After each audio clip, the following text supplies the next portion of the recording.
Shalom, selamat berjumpa kembali dalam Renungan Harian Toraya, edisi Rabu 8 Oktober 2025. Sebelum kita membaca dan merenungkan firman Tuhan pada hari ini, mari kita meminta pertolongan pada Tuhan, kita berdoa.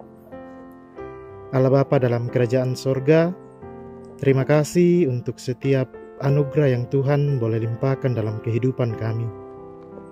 Terlebih ya Tuhan, pada saat ini kami boleh kembali ada sebagaimana kami ada pada saat ini ya Tuhan.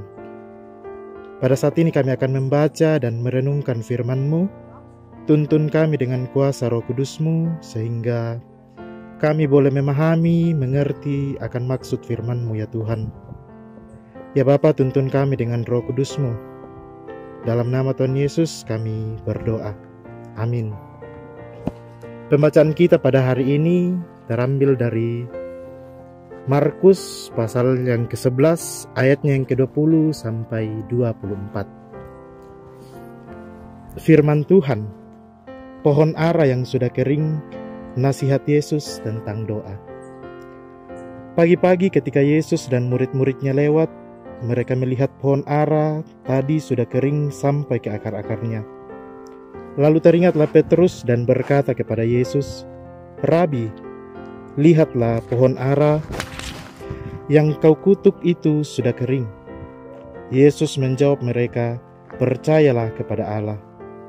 Sesungguhnya aku berkata kepadamu, siapapun yang berkata kepada gunung ini, terangkat dan terbuanglah ke dalam laut, asal tidak bimbang hatinya, tetapi percaya bahwa apa yang dikatakannya itu akan terjadi, maka hal itu akan terjadi baginya. Karena itu, aku berkata kepadamu, apa saja yang kamu doakan dan minta, percayalah bahwa kamu telah menerimanya, maka hal itu akan menjadi milikmu." Amin, firman Tuhan. Bapak, Ibu, serta saudara-saudara, renungan kita pada hari ini yaitu dengan tema hidup tanpa makna. Batuyan nalan basata toraya di kompo kadai katuan tae gaina. Sebuah pepatah mengatakan bahwa hidup tanpa buah ibarat perjalanan panjang tanpa tujuan, berjalan seiring waktu tanpa hasil di ujung senja.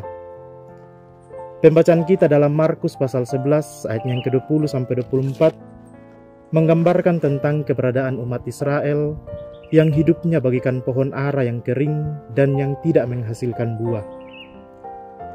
Hidup yang kering dan tidak menghasilkan buah adalah dampak dari kehidupan yang jauh dari Allah. Jauh dari Allah berarti hidup tanpa iman, dan hidup tanpa iman tidak mungkin beroleh kehidupan, karena iman adalah jawaban untuk mendapatkan sesuatu yang tidak mungkin didapatkan. Iman kepada Allah haruslah menghasilkan buah kebenaran yang nampak dalam setiap langkah kehidupan, dan jangan seperti pohon ara yang hanya berdaun lebat tetapi tidak menghasilkan buah. Hal itulah yang terjadi pada pemimpin Yahudi yang tampak rohani tetapi mereka tidak hidup dalam kebenaran. Dan bacaan kali ini mengajarkan kita bahwa iman kepada Kristus hendaklah menghasilkan buah kebenaran yang harus nampak dalam cara hidup keseharian. Orang percaya harus mampu menjalani hari-harinya dengan berbagai buah kebenaran kepada semua orang melalui cara hidupnya. Dalam hal ini tidak cukup hanya percaya tanpa tindakan, karena hanya melalui tindakanlah akan nampak bahwa orang percaya tidak sekedar mengaku percaya lewat mulutnya, tetapi sekaligus menyatakan sikapnya sebagai orang yang konsisten menyatakan kesaksiannya sebagai orang yang percaya kepada Kristus. Tetaplah berbuah dan berbagi buah kepada semua orang, agar orang lain melihat bahwa engkaulah murid Kristus. Amin. Mari kita berdoa. Terima kasih ya Tuhan untuk firman-Mu yang boleh kami baca dan renungkan pada saat ini.